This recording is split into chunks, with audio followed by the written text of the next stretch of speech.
I want to make something perfectly clear. I'm not trying to say the ban is bad, and I'm not trying to say the ban is good. I'm not even trying to be in the middle by giving 5 bad things about the ban and 5 good things about the ban. That's not what this video is about. I've just done a lot of research about the ban that I want to share with you. And it's up to you whether or not you think each point is good or bad. It's important to understand what this ban actually means. In the year 2030, in the UK, there's going to be a ban on the sale of new petrol and diesel cars, including mild hybrids. You will still be able to buy and sell them on the used market, but you won't be able to buy them new. Hybrids, on the other hand, will stay on sale new up until the year 2035. When they say hybrids, the government has said vehicles that can travel a significant distance without emitting carbon. But they have also confirmed that it doesn't only include plug-in hybrids. Cars such as the Toyota Prius, which aren't plug-in, will also be able to be sold up until 2035. It's become quite clear to me that there are a group of people who are feeling a bit left behind by this ban, and these people generally live in places like this, and it's around about 28% of the population. In fact, they have no access to off-street parking. One of the benefits of owning an electric car is that you can charge at home. This is by far the cheapest way to charge, and when you get in the car, it's recharged, ready to take you where you want to go. But if you can't charge at home, you have to make a special trip to a public charging station, and they're expensive. It's comparable at the moment to filling up with petrol or diesel in some cases. And you're going to have to do this maybe once or twice a week, depending on how many miles you do, and you're going to end up waiting half an hour to an hour for it to recharge. So you can see why for some people, electric cars aren't so appealing. However, the government have pledged to spend £500 million installing on-street parking, essentially posts you can park next to and plug in. There's none here at the moment, but you should expect to see plenty popping up in the years to come. It looks like there will be enough public charging points to go around. The government predict that by the year 2030 there'll be 300,000 public charging points available. Now, what does that big number mean? It didn't mean anything to me until I did some more research. So I'm going to try and put a meaning on that number. That is currently 5 times the number of fuel pumps we have today. And the government also predict that by the year 2030, 20% of vehicles on the road will be battery electric. That's not plug-in hybrid, that's just battery electric, 20%. So 5 times the number of fuel pumps we have today to charge up 20% of the cars that will be on the road. That sounds like a good number, but only time will tell. Aha, but I know what some of you are probably thinking. Hydrogen is going to take over battery electric vehicles. That's the solution to the future. I don't think so, at least not in the short term. I first found out about hydrogen vehicles, hydrogen fuel cell vehicles, around about the year 2000, 2001. I was 13, 14 years old, and there was this Mark I Ford Focus saloon that had been converted to run on hydrogen. It had a hydrogen fuel cell, and I thought, wow, only water out the back? That's its only emission, water, that's the future. And nothing happened. Nothing happened for some time. And then I started to realise why. I'm going to use this glass to illustrate why we don't have hydrogen vehicles on the roads today. I'm going to fill up with water, and this glass filled with water represents a unit of energy from a power station, a wind turbine, solar panel, wherever the electricity comes from. If you were to put this energy into a battery electric vehicle, well, there's some losses, around about 15%. Probably a bit more than that. There we go, it's probably closer to it. And this much energy actually makes it to the wheels to propel the car. That's not bad. But if you put this energy into hydrogen, well, you lose somewhat more. Around about 65% loss. Nope, still need to lose more. That's probably closer to it. Only that much energy from this whole glass makes it to the road to propel the car forwards. The problem with hydrogen is that it's not readily available. It may be the most abundant element in the universe, but it's normally stuck to something else, like oxygen, H2O, water. If we want to get green hydrogen, we need to use green electricity. So we can split the hydrogen from the oxygen, and there we have hydrogen. That's inefficient though. Then we need to transport the hydrogen. That's also inefficient. And then when we put it in the car to propel the car, the hydrogen fuel cell needs to convert that hydrogen to electricity. And that is also inefficient. You can put hydrogen into an internal combustion engine, but that's even less efficient. So, why do so many manufacturers have hydrogen cars? And I think this is part of the reason why so many people believe hydrogen cars are always around the corner. But they've been around the corner for a long time and nothing's really been happening. We haven't got many hydrogen fueling stations. I think today we have like 11? Not many at all, not enough to want to go and buy a hydrogen car. Well, manufacturers, they need to be ready. They need to be ready for the future. So if they don't develop a hydrogen car and somebody else does, if hydrogen becomes a thing, then somebody else is going to sell you that hydrogen car, and a manufacturer doesn't want to be in that position. So yes, many manufacturers are developing hydrogen fuel cell technology so that they're ready for the future. But one thing I'm fairly sure about is hydrogen fuel cell cars, or even hydrogen combustion cars, won't become popular until there's an abundance of hydrogen. And the only time there's going to be an abundance of hydrogen is when we have an abundance of green electricity that we don't know what to do with. And what we can do with that electricity is we can use it to split hydrogen from water, and then we can store the hydrogen for use later.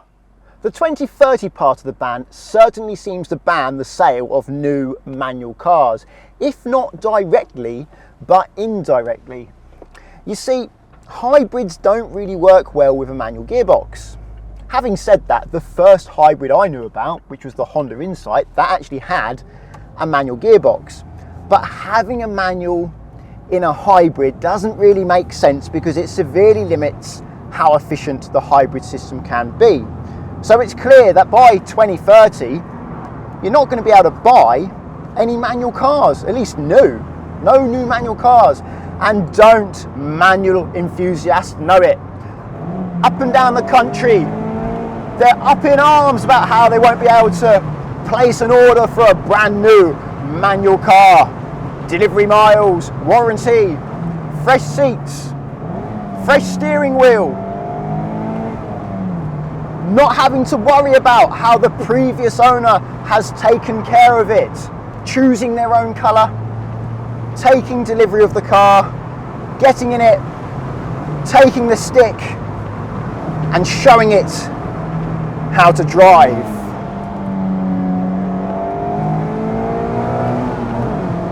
But does this necessarily have to be the case? I'm not so sure. You can make an internal combustion engine with a manual car zero emissions, or at least very close to zero emissions. You just have to run them on synthetic fuel or hydrogen. We have the technology to do it today. It's not the most efficient in the same way hydrogen fuel cells aren't the most efficient, and it's not the most cost effective, so I can't see it being popular. But it is possible, and I can see businesses in the future recognizing the market for a new manual car and building a car and making a fuel available for just that purpose. The ban will certainly make the air on the roads cleaner, particularly this road. This is the road I need to walk on when I walk to the town centre, and it's particularly bad. It's a through route for the town. It's narrow, busy, there's parked cars and junctions. Cars are stopping and starting all the time. And when I walk down here, I can actually feel the pollution in the back of my throat, and it stays there for some time afterwards. So if more of these cars were electric, the air I would be breathing now would be cleaner, the air for the people living here in these houses would be cleaner, and the air for the kids at the school behind me, that would be cleaner too. But are electric cars actually greener throughout their entire life, from manufacturing to recycling? And as far as I can tell, they are, at least in the UK with electricity in the UK. You can cherry pick the facts and figures if you wish to make electric cars look greener than they are, or even dirtier than they are. You can compare the dirtiest electric car with the cleanest, smallest petrol or diesel car. But generally speaking, battery electric vehicles emit less CO2 throughout their entire life cycle than petrol or diesel cars if charged in the UK. How much less though? Well, that depends on where you live in the UK. There's this interesting website by National Grid that tells you how much CO2 each kilowatt hour of electricity produces in your area. At the moment today, because it is in real time, South Scotland, it's 50 grams of CO2 per kilowatt hour. So electric cars there are much greener. Here, the east of England is 200 grams, still greener. In the East Midlands though, 366 grams of CO2 per kilowatt hour. But even there, it's still greener to have a battery electric vehicle than a petrol or diesel one. The ban is certainly driving innovation with sodium-ion batteries and solid-state batteries on the horizon. And in 2030 and in 2035, there's going to be a bigger choice of battery electric cars to choose from. But despite this larger choice of battery cars, come 2030 and then 2035, your choice in new cars is going to be smaller than it is now, which means you're less likely to find that perfect car for you, the one that suits your niche. Obviously, as time goes on, there will be a greater selection, or at least we hope so. Also, if you want to do long distance journeys, at the moment you can buy a cheap new car and go a long distance, or an expensive new car and do the same distance and it won't take you any longer. But with battery electric vehicles at the moment, if you want to go a long way with a cheap car, you have to charge up very often because they don't go that far. So you have to spend a lot of money on the car if you want a good range. That may change as time goes on, we will see. But that's one reason why the date of the ban may change. We don't know what's going to happen to the technology. We don't know the future yet. We can guess, we can draw a line on the graph, and we don't know what's going to happen in regards to cost. I mean, think, this is 2022 I'm making this video. How many things has happened in the last 7 years since 2015? A lot. And how many things can happen in the next 7 years between now and 2030, or even the next 12 years between now and 2035? Is that 12 years? Yeah, it's just over 12 years, isn't it? Because we're at the end of 2022, or getting near the end. No one knows what the future will hold. When there are less new cars to choose from and new cars are more expensive, you can expect the new car market to shrink. And as we've learned in recent years with the chip shortage, when the new car market shrinks, used cars become more valuable. They hold on to their money. This is good because your car depreciates less, but it's bad because when you want to buy a used car, well, it's more money. It's good for garages and parts suppliers because people hold on to their cars for longer as they're worth more, and therefore garages get more work fixing cars and parts suppliers get more work supplying parts. But what about the electric grid? If everyone plugs in their electric car, is it going to melt? And that's a fair point. But National Grid, they're the people who control the UK's electric grid, don't seem worried about it, and that surprises me. They actually seem positive. They say in the UK, we use less electrical energy now than we did in 2002 because appliances and lights are more efficient. They use less electricity. And that if everybody in the UK switched from petrol and diesel to electric overnight, we would still use less electricity than we did in 2002. Who would have thought? I wouldn't have guessed that. National Grid's challenge isn't how much electricity is available. Their challenge is keeping up with the fluctuation of demand. So when everyone turns on their kettle after their favourite soap opera and demand spikes, where does that supply come from? They have to turn up power stations and stuff, and it's hard for them to do this and it costs them money. But if there are a load of batteries connected to the grid, and electric vehicles are basically batteries on wheels, then the batteries can give back and help keep up with demand. And when demand goes down, then the batteries can start taking energy from the grid again. So the batteries act as ballast and make it easier for National Grid to do their job. It makes it more efficient and it makes it cheaper. You may think that petrol and diesel will get cheaper when people use less of it. And that is usually the way things are. When demand goes down, then the price goes down as long as supply is still there. But we have OPEC who are influencing the supply. So I don't think petrol and diesel are going to get cheaper. They may get a bit cheaper short term at the moment because it's really expensive at the moment. So hopefully it does come down a bit. But long term, over a long period of time, I can only see it gradually going up. Another thing that's interesting is fuel duty. At the moment, fuel duty brings in the government about £26 billion per year. And as people start buying less diesel and petrol, well, the government are going to want to fill in that hole. Where are they going to get the money from? Well, no one knows at the moment. A common idea is road pricing. Now, that is where everybody has a device in their car that monitors where they are, where they're going, how many miles they're doing. And then you get charged per mile. I'm not sure how people are going to react to that level of surveillance. Similar to what new drivers in the UK often have now when they get their first insurance policy. Often they have a black box monitoring their driving, and then how they drive, that influences how much they pay for insurance.